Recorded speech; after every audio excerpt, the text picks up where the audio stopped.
Bienvenidos. En este video exploraremos cómo las políticas fiscales y monetarias adoptadas tras la pandemia del COVID-19 impactaron el comportamiento de la economía a escala global.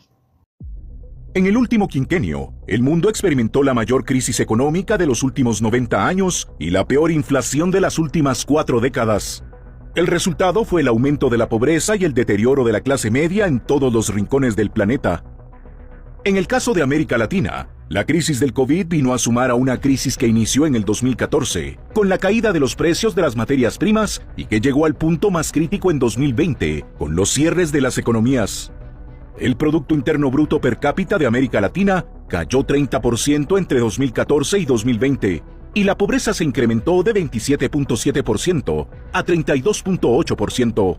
Antes de analizar las medidas adoptadas, es importante entender dos herramientas claves de la política económica: la política fiscal y la política monetaria. La política fiscal se refiere a las decisiones que toma el gobierno sobre el gasto público y los impuestos, es decir, cuánto gasta el Estado y cómo recauda el dinero. La política monetaria, en cambio, la manejan los bancos centrales. Está relacionada con el control de la cantidad de dinero que circula en la economía y con las tasas de interés. Ambas políticas buscan cumplir los objetivos macroeconómicos, lograr el crecimiento económico sostenido, mantener baja inflación, fomentar el empleo y garantizar la estabilidad de los mercados. La pandemia generó una crisis sanitaria sin precedentes, pero también una crisis económica profunda. Para enfrentarla, los gobiernos y bancos centrales de todo el mundo intervinieron con fuerza a través de políticas públicas. ¿Qué efectos tuvieron estas medidas? ¿Cómo influyeron el crecimiento, el empleo o la inflación? Eso es lo que analizaremos. El mundo estuvo muy preocupado en lograr una recuperación económica post-crisis del COVID, con estímulos fiscales, estímulos monetarios para que la economía se recupere lo más rápido posible. Y varios países de América Latina para el año 2021 ya están por encima del Producto Interno Bruto del 2019. Lo que pasa es que al mundo se les pasó la mano. Generaron más demanda de la que el aparato productivo tenía capacidad de suplir. Y eso es lo que ha disparado la inflación. Frente a la crisis, muchos gobiernos optaron por expandir fuertemente el gasto público. Se implementaron estímulos fiscales, subsidios a las empresas, transferencias a hogares y apoyo al sector salud. En estos años que siguieron a la crisis financiera mundial, el equilibrio de poder entre Estados Unidos y China empezó a cambiar sigilosa pero significativamente. La economía estadounidense atravesaba un momento crítico y el gobierno adquiría préstamos millonarios para mantenerla a flote. China jugó aquí también un papel. China había más que duplicado su tenencia de deuda estadounidense y se convertía en el mayor prestamista extranjero de Washington, superando el $1 billón. Estados Unidos lanzó el Plan de Rescate estadounidense con más de $1.9 billones en ayudas. En Europa, el programa Next Generation movilizó recursos para impulsar la recuperación verde y digital.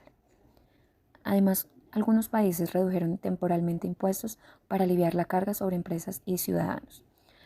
Estas políticas buscaron sostener la demanda agregada, evitando una recesión prolongada. Los bancos centrales también actuaron rápidamente. Una de las principales medidas fue reducir las tasas de interés a mínimos históricos.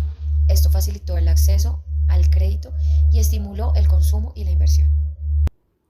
Además, aplicaron una política llamada expansión cuantitativa, que consiste en comprar activos financieros para inyectar liquidez en la economía. La Reserva Federal, por ejemplo, compró billones en bonos del Tesoro.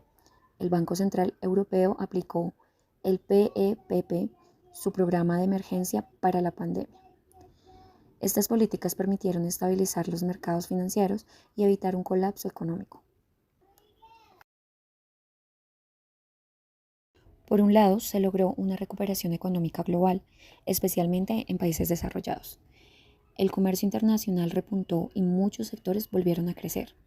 Sin embargo, también surgieron problemas. La inflación aumentó considerablemente en todo el mundo, impulsada por el exceso de liquidez y las interrupciones en las cadenas de suministro. Además, la deuda pública alcanzó niveles récord, generando preocupaciones sobre su sostenibilidad futura. El empleo se recuperó de forma desigual. Algunos sectores se adaptaron más rápido que otros y las brechas sociales se ampliaron. A pesar de los resultados positivos a corto plazo, las políticas pospandemia dejaron varios desafíos. Algunos expertos critican que el estímulo fue excesivo y que las tasas bajas durante demasiado tiempo alimentaron burbujas financieras. Ahora, con una inflación persistente, los bancos centrales han comenzado a subir tasas y reducir liquidez, lo que podría frenar el crecimiento.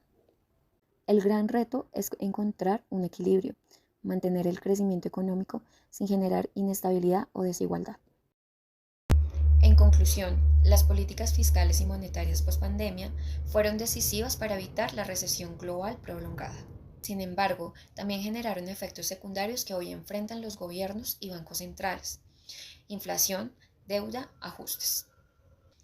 La economía global sigue navegando a aguas inciertas, y las decisiones tomadas hoy influirán en el bienestar de millones mañana. Gracias por acompañarnos en este análisis. Nos vemos en un próximo video.